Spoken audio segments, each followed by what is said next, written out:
In Buffalo, New York, a significant ICE enforcement operation recently led to the arrest of several Chinese nationals involved in a sophisticated phone scam that exploited elderly Americans. These individuals allegedly ran a transnational scheme where they posed as U.S. federal officials, often impersonating agents from law enforcement or immigration services, to terrify elderly victims into believing they were under investigation or in danger of deportation. Once fear had been instilled, the scammers coerced their targets into transferring large sums of money under the guise of resolving legal trouble or protecting their identities.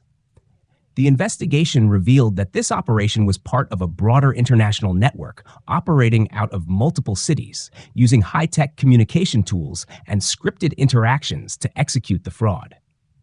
Victims, many of whom were socially isolated or unfamiliar with legal systems, received relentless phone calls claiming they were being investigated for serious crimes.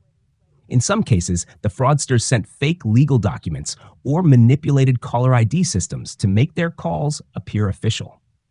The emotional and financial toll on the victims was devastating. ICE and Homeland Security Investigations (HSI) agents moved swiftly once the ring was identified. They executed a coordinated raid on multiple locations across Buffalo, seizing electronics, counterfeit documents, and records that linked the suspects to dozens of victims nationwide. According to ICE officials, the operation was conducted not only to enforce the law, but to send a clear message that those who exploit the most vulnerable in our society, especially the elderly, will be aggressively pursued and prosecuted. This case highlights a rare moment in which ICE's involvement in a domestic enforcement matter was met with public support rather than controversy. While ICE is often the subject of criticism for its immigration-related actions, this particular operation drew praise from victims' families, elder rights advocates, and local law enforcement who had struggled to bring these crimes to light. The arrests serve as both a warning and a call to vigilance, shedding light on how deeply organized fraud can embed itself within communities and how difficult it can be to detect until someone steps forward. It was a quiet morning in Buffalo, the kind of morning where you hear the rustle of leaves before the traffic starts, where the elderly sip coffee on their porches and neighbors greet one another in passing. But behind those familiar windows, something darker had been brewing for months. A string of unexplained financial losses, whispered confusion among seniors, and a growing fear no one could quite name. Margaret, 74, had lived in the same house for nearly 5 decades. She raised 2 children there, buried a husband, and spent her retirement tending to her garden and writing letters to her grandkids. One afternoon, she received a phone call. The man on the line identified himself as an ICE agent.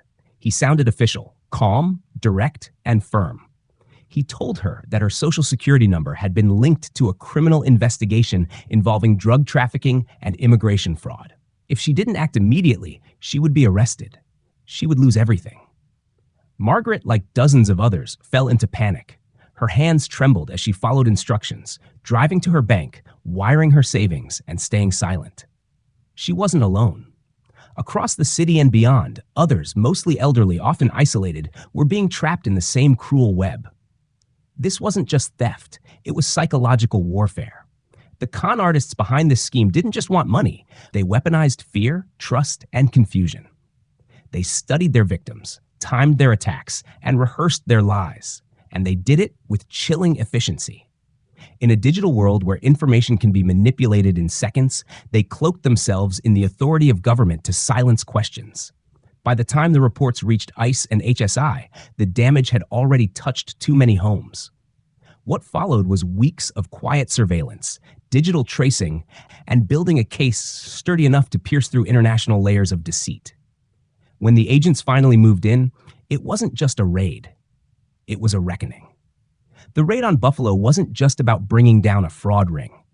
It was about confronting a rising threat in the heart of our communities, the exploitation of those who can't always speak for themselves. And it revealed something deeper, that even in a society wired for connection, there are still people screaming into silence unheard until someone decides to listen. I remember sitting across from Margaret just days after the raid.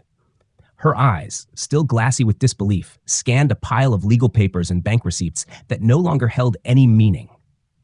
"They sounded so real," she said, over and over, as if trying to undo what had already been carved into memory. And in that moment, I realized this story wasn't just about crime. It was about the very nature of trust and how easily it can be weaponized. The ICE operation in Buffalo, while framed by many as a victory against fraud, also opens a window into something more complex: how institutions that often evoke fear can, at times, offer protection. ICE, an agency so often synonymous with deportations and controversial arrests, became, at least for a moment, the unlikely defender of people like Margaret. The irony isn't lost on me. I'm torn. On one hand, I applaud the agents who worked this case with precision and care. They weren't hunting families or breaking down doors at dawn. They were pursuing calculated manipulators who preyed on our most vulnerable. And that matters. That deserves recognition. But on the other hand, it raises a deeper question. Why does it take such high-profile cruelty for us to see the human side of enforcement? This event forces us to look at ICE not as a monolith, but as a complex web of roles, departments, and individual choices. Within that web, some agents choose to fight for justice in ways that align with our deepest moral instincts. Others operate under directives that continue to divide and traumatize immigrant communities.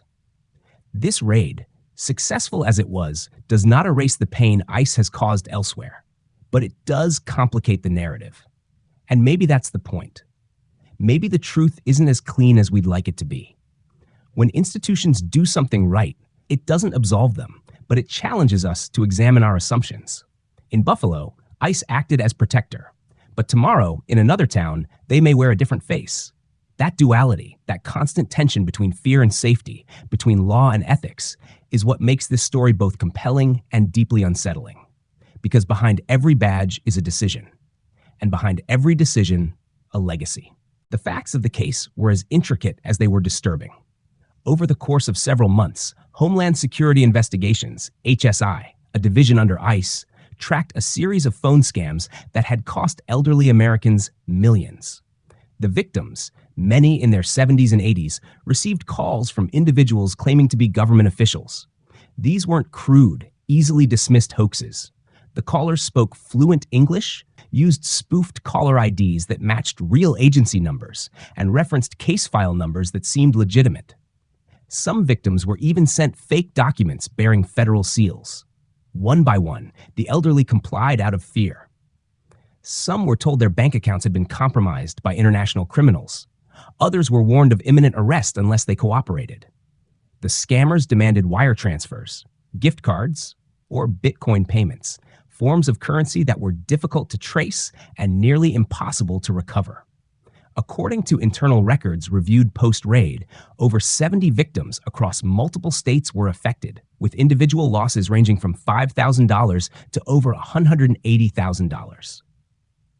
When ICE finally moved in, they did so with overwhelming evidence. The raid in Buffalo involved multiple residential properties believed to house the perpetrators, as well as a shell front company registered under false names.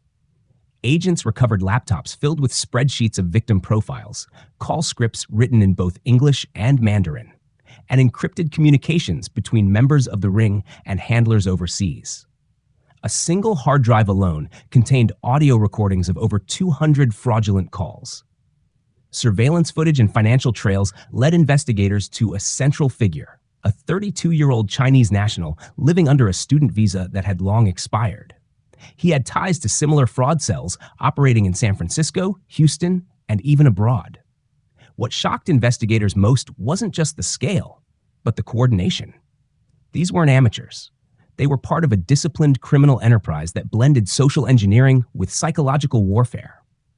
ICE's post-operation report, quietly released to the press, described the raid as a necessary disruption to an operation that weaponized government authority for personal gain. For once, the agency's language sounded less procedural and more personal. It acknowledged the human cost. And in the victims' words, echoed across affidavits and emotional interviews, the facts became more than numbers. They became wounds. Each one telling a story of betrayal, not just by criminals, but by a system that allowed it to go on for so long, unnoticed. There's a moment, quiet, uncomfortable, when the ethical questions begin to echo louder than the facts. Some hailed the Buffalo raid as a clear-cut triumph. ICE, often condemned in headlines for its harsh immigration enforcement, had, in this instance, dismantled a heartless criminal operation. They had protected the vulnerable, acted swiftly, and followed the trail of justice to its rightful conclusion. But as the news faded and the courtroom process began, a deeper moral conversation emerged. Can an institution known for its harm be commended for a single good act? Or is this merely a polished moment in an otherwise tarnished legacy? There are two camps in this debate, each holding weight. One side insists that justice is justice, no matter who delivers it. They argue that the ICE agents who took part in this investigation were not dragging parents away from their children or conducting midnight removals. These were skilled professionals who used their resources to uncover real danger and bring actual criminals to account. In this framing, ICE showed its potential to protect, not persecute, to wield its authority not against the innocent, but against those who exploit innocence. But the other side sees something else. They view this operation not as redemption, but as an outlier, an exception that should not erase the larger picture. To them, ICE remains a symbol of fear in immigrant communities. It is still the agency responsible for raids at schools, arrests outside hospitals, and the long shadows cast over families who live every day afraid of a knock on the door. They ask, if ICE can conduct operations like the one in Buffalo, precise, humane, and justified, why can't that be the standard? Why are such stories so rare? And perhaps the sharpest edge of the ethical debate lies in the silence. The victims in this case were predominantly American citizens, elderly, vulnerable, and largely white. Would the same resources have been mobilized if the victims had been undocumented? Would the same moral outrage have surfaced? This tension isn't easy to reconcile. It challenges us to think beyond headlines, to ask not only what was done, but who benefits and at what cost. Because moral clarity is rarely found in absolutes. It's found in the space between action and intention, between what ICE did and what ICE still chooses not to do. The ripple effects of the Buffalo raid extended far beyond courtroom indictments and press releases. For the elderly victims, the arrest of the perpetrators was only the beginning of a longer, quieter road, one that included therapy, financial restitution battles, and the overwhelming sense of shame that often accompanies being deceived. Margaret, the widow who had lost over $90,000, described the weeks after the raid as haunting. Though the calls had stopped, the fear hadn't. Every ring of the phone triggered anxiety. Every letter in the mail felt like a threat. She began questioning her own judgment, wondering if her age had made her a target, or worse, a burden. "I thought I was smarter than this," she whispered. "I thought I knew how to protect myself." And like so many others, she withdrew from the very communities that could have helped her heal. But perhaps the most profound impact was seen not in the victims, but in public perception. For a brief moment, the raid shifted the narrative around ICE. Social media feeds that once flooded with criticism gave pause. Local papers wrote about the operation with respect, some even admiration. Finally, one headline read, "ICE does something right." Yet this shift also revealed the fragility of public trust. It showed how easily an agency's image could sway depending on who the victim is. And that's the uncomfortable truth, because for many immigrant families, ICE remains a source of trauma. For every Buffalo raid, there are dozens of quiet deportations, unchallenged removals, and unspoken goodbyes. Internally, some ICE agents reportedly felt pride in this operation in a way they hadn't before. One anonymous officer told a reporter, "It felt good to put someone behind bars who was actually hurting people, not just crossing a border to survive." That sentiment, though rare in official statements, echoed what many Americans felt, that law enforcement, when grounded in compassion and purpose, can be a force of good. The Buffalo case also sparked a renewed call among elder rights groups for digital literacy programs, better fraud prevention training, and a hotline for seniors to verify suspicious calls. It became clear that while law enforcement can address the damage, prevention must begin at the community level. And so, even as ICE filed charges and closed the case, the story lived on, in phone calls, in memory, in trauma, and in a collective reckoning with how easily trust can be stolen, and how long it takes to rebuild. There's a certain silence that follows betrayal, not the loud, fiery kind, but the stillness that settles when you realize the world isn't as safe as you thought it was. That's the silence Margaret now lives with. And in that silence, a question echoes louder than any courtroom verdict. What does it mean to be protected? This case, this raid, forces us to confront the complicated dance between fear and safety, between authority and vulnerability. The people who knocked on doors that morning in Buffalo wore the same uniforms that in other neighborhoods have been met with dread. Yet in this story, they were welcomed, praised, even thanked. It is this paradox that haunts me most. Perhaps the real lesson isn't just about justice. It's about how justice feels depending on who you are. The elderly, often overlooked in today's digital society, became both the victims and the moral compass of this story. Their pain reminded us of something ancient and simple, that we are only as decent as how we treat those who cannot fight back. That trust, once broken, takes more than apologies to mend. It takes action. It takes listening. And it takes an institution choosing, again and again, to act not just by the letter of the law, but by the weight of conscience. And what about ICE? For one moment, it stood in the light. It used its reach to pursue those who truly deserved accountability. But the light is fleeting. The deeper moral challenge lies ahead. Can ICE learn from this? Can it apply the same care, the same restraint, the same empathy to other parts of its work? Or was this merely an exception, a moment where the system aligned, not because of its design, but in spite of it? We often talk about justice as something delivered, but justice, in its truest form, is something we build. Slowly, painfully, honestly. The elderly scam victims in Buffalo didn't ask to be symbols, but their stories lit a path, one that asks each of us to look closer, think deeper, and question the comfort of simple narratives. Because justice isn't clean, and neither is redemption. But both begin with the courage to face the truth, even when it's complicated. If you've made it this far, I ask you, don't let this story slip away like another headline. Don't scroll past it. Don't let Margaret's voice be one of those that vanish into the background hum of outrage and forgetfulness. Because what happened in Buffalo wasn't just a scam. It was a violation of dignity. It was a theft of safety, of identity, of peace. And yes, ICE stepped in. Yes, the criminals were caught. But that is only one part of the story. The other part is still being written, and it needs you. Share this story, not just to shine a light on the dark tactics of international fraud rings, but to remind people of the fragility of trust. Talk to your parents, your grandparents, your neighbors. Tell them what to look for. Teach them how to question, not from a place of fear, but from a place of empowerment. And beyond that, ask the harder questions. Ask what kind of agency we want ICE to be. Ask whether an institution known for division can become one that heals. Can a system rooted in enforcement also evolve into one that protects the vulnerable without inflicting fear elsewhere?